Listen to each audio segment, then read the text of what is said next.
Hey, welcome to Hayes' World of Math. I'm here to help you get ready for the AP Stats exam. We are going through stuff from CED 4, which is all the probability and randomness problems. So we are going to jump into some of the free response. This video is going to be the 2002 number 3 question.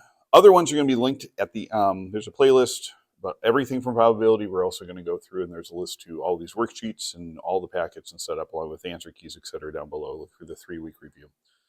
And obviously, like, comment, subscribe, all that other good stuff. So in this one here, machine and manufacturing companies program to fill up shampoo bottles.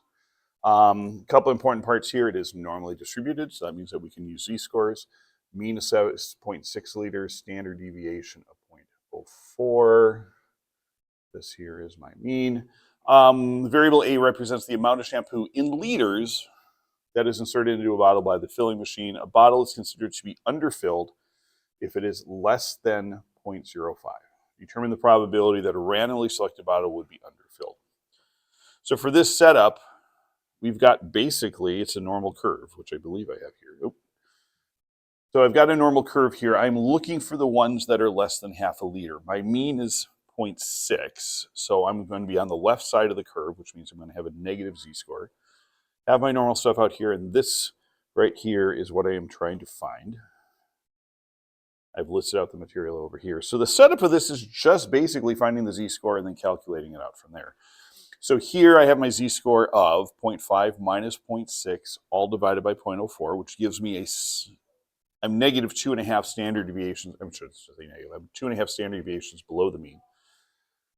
You can look this up either on table A, which is probably the fastest way to do it. You could also normal CDF it, in which case here, this probability of being less than or equal to negative 2.5, you could also say probability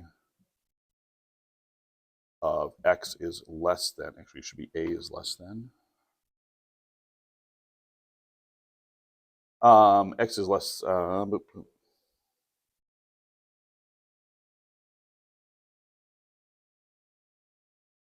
from this, your p-value, and you can either do this through normal CDF. On something like this, table A is probably your fastest, because by the time you type everything in your calculator and then you label everything out after you write it all out, you could have just looked it up, said table A, and you're done. So we're about 0.5%. Now, we're going to take this a step further. After the bottles are filled, they're placed in boxes of 10. Those boxes are placed in a crate. And they're going to ship it to a beauty supply company.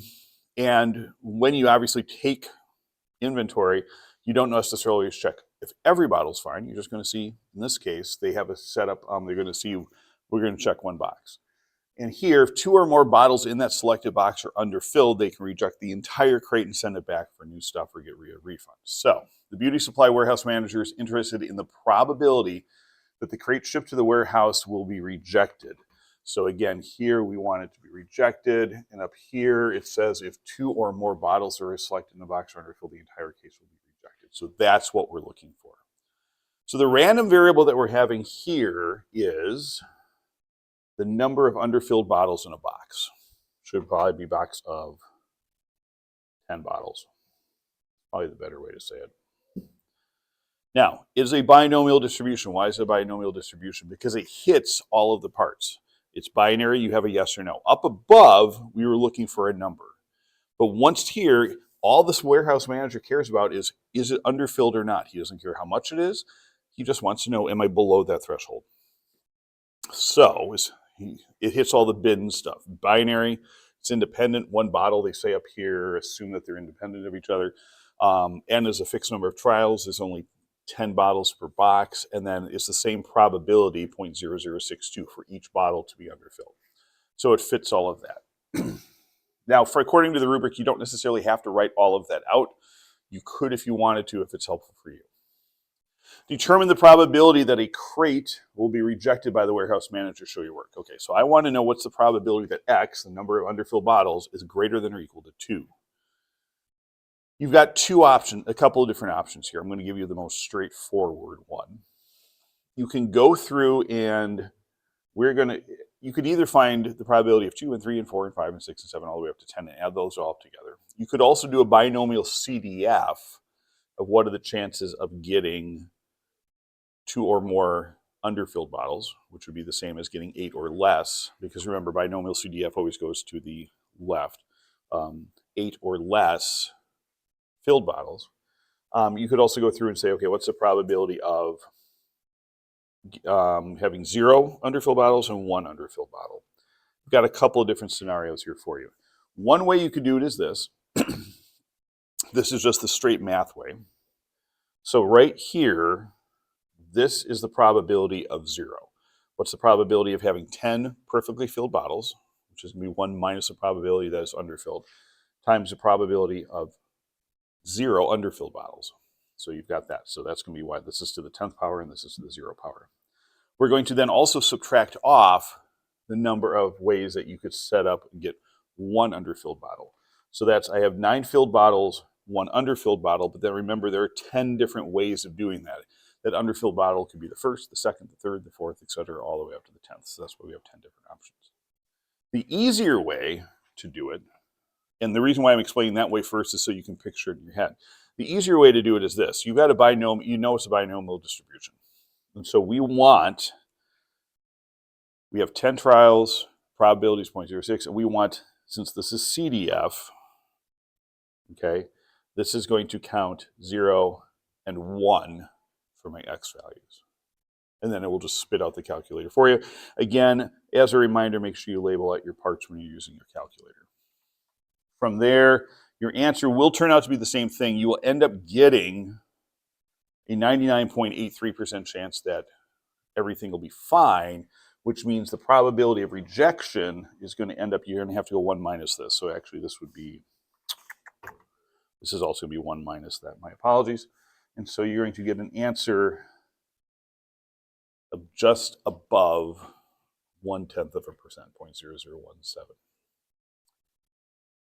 All right. I forgot to say pause as you need to, obviously, to write stuff out. Rewind it. I think I even have that you can actually slow this down if I'm talking too fast, so I apologize for that. Last part of this problem is to reduce the number of crates rejected.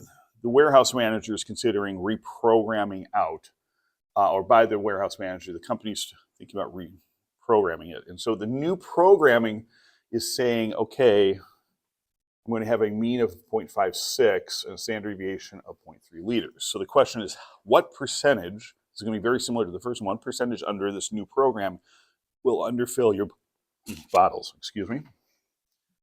So again, z-score here, I'm going to take 0.05, which is the definition of underfill, and subtract off the 0.56 and divide it through the 0.03.